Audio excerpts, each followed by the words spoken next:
Most real estate agents treat insurance as a chore, but the smartest agents are using it to close more business, and I'm going to tell you how. The more information you have regarding the ancillary products that go into a real estate transaction, the more of a trusted advisor that you're going to look to your clientele. You obviously don't have to be an expert in title, mortgage, or insurance, but it's great for you to have some basic preliminary knowledge of each, so that way you kind of know what you're talking about. When it comes to insurance, it's good to know the definitions of certain words, like what is a peril, which is simply the reason that damage is caused. It's good to know the definition of certain key terms when it comes to insurance, as well as what some of the basic coverages are. For instance, obviously knowing what a deductible is, how that comes into play for if your client has ever put out of pocket. Other things to take into consideration is when it comes to the coverages. The basic ones are going to be the dwelling coverage, which is simply the cost of insuring the house.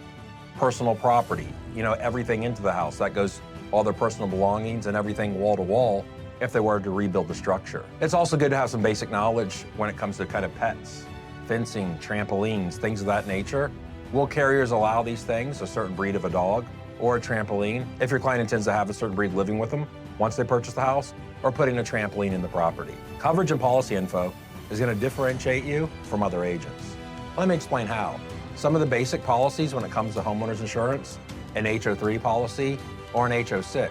To know the differences of the policies is going to be very important. An HO3 policy is your standard policy that's going to cover a dwelling on a standalone detached house. An HO6 is what you're going to be used more for condo, where you're just insuring the contents and inside wall to wall, and then certain townhomes. A lot on the type of policy that you're going to be taking out when you purchase a townhome will depend on what's covered in the master policy. Is the roof, is the exterior, are those things covered by the master policy and the association, or is the homeowner having to take on that risk? That's some very important information for you to know as an agent when you're giving sound advice, because the difference of the price and the policies can be substantial. An HO6 policy can sometimes be 2-3 times lower than an HO3 policy. Educating your clients on real risk is also important. For instance, obviously if they're in a flood zone, they're going to need flood insurance.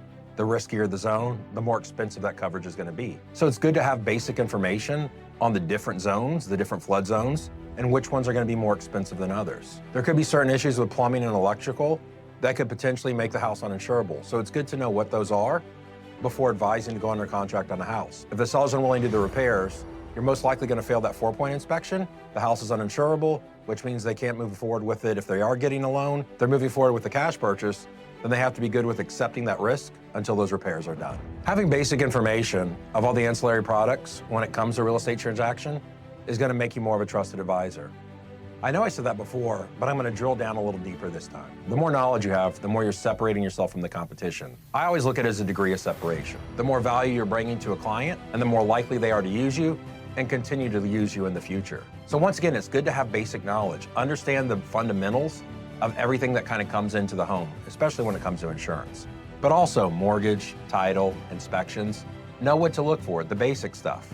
You're going to always rely on the expert, and if they have any high-level questions, refer them out to their loan officer, their title closer, their home inspector. But if they have some basic questions and they're wanting some quick information on what this could mean or what to look for, it's great for you to kind of address that and advise them on the front end. So that way you're bringing more value to the transaction and you're identifying yourself as more of a local expert. The more reliable you are as an agent to the transaction, because you do have basic information and knowledge on every aspect that goes into everything associated with closing on a real estate transaction. You building a network of trusted advisors is going to make you look better as an agent. A title closer that you consistently use, an insurance agent that you send over all your quotes to, a loan officer who does all your loans, and a home inspector that you might trust to do the inspections.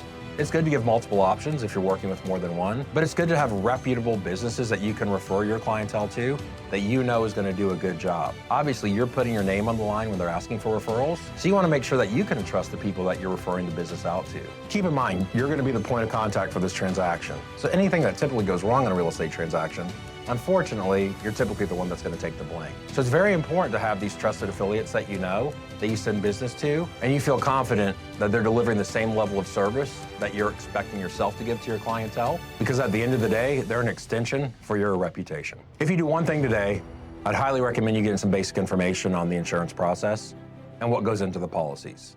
Know the different flood zones, which ones are going to be more expensive than the others and why. Also know the different types of policies. HO3, HO4, DP4, DP3, HO6. Those are some of the basic ones that we continuously see time and time again. the house is going to be vacant for a certain period of time, if it's going to be used for Airbnb, long-term rental. These are going to qualify for different products. So it's really good to know to put your client in the best situation by having a basic understanding of what these types of policies are. And you being able to explain these different type of policies or why certain flood zones are more expensive than others are going to make you look more of a local expert and gain the trust and confidence from your consumers.